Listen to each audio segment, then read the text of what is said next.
Amici di Primo Canale di Dilettantissimo, un cordiale buon pomeriggio da Borzoli, campionato di eccellenza, la sfida è quella sentitissima tra la Sestrese e la Genova Calcio. Le riprese e il montaggio sono di Andrea Giannotti. Calcio d'inizio a favore della Genova Calcio. A servire Riggio, corsia di sinistra, c'è spazio per il traversone che arriva in questo momento.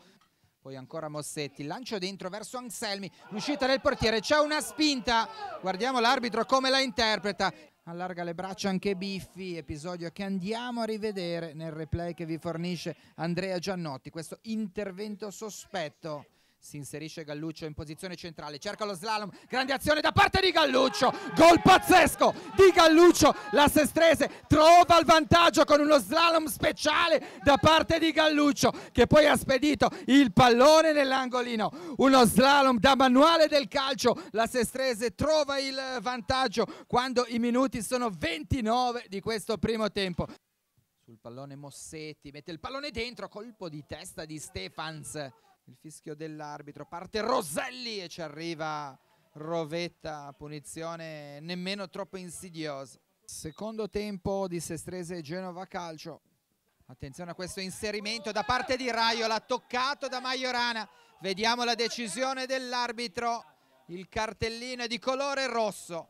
Majorana con Raiola lanciato verso la porta, è stato costretto a fermarlo e quindi se ne va negli spogliatoi della porta difesa da Grosso. Parte Mossetti, qua c'è arrivato Grosso, finta il tiro, allora parte Roselli direttamente in porta. Raiola si inserisce, attenzione che c'è largo Geraci, viene servito Geraci davanti al portiere, alza incredibilmente il pallone del 2-0, ancora verso Raso che ha un po' di spazio.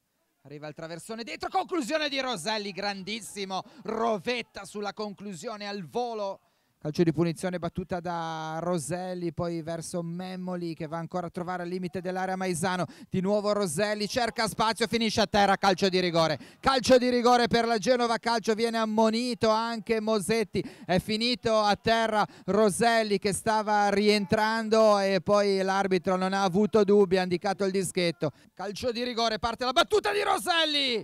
Il pallone è finito dentro, ha pareggiato la Genova Calcio al 44esimo minuto della ripresa. Arriva adesso il triplice fischio, Sestrese Genova Calcio, finisce 1-1. Si salva nel finale la Genova Calcio con un calcio di rigore, la Sestrese ha contestato e non poco l'operato dell'arbitro 5 di Pistoia.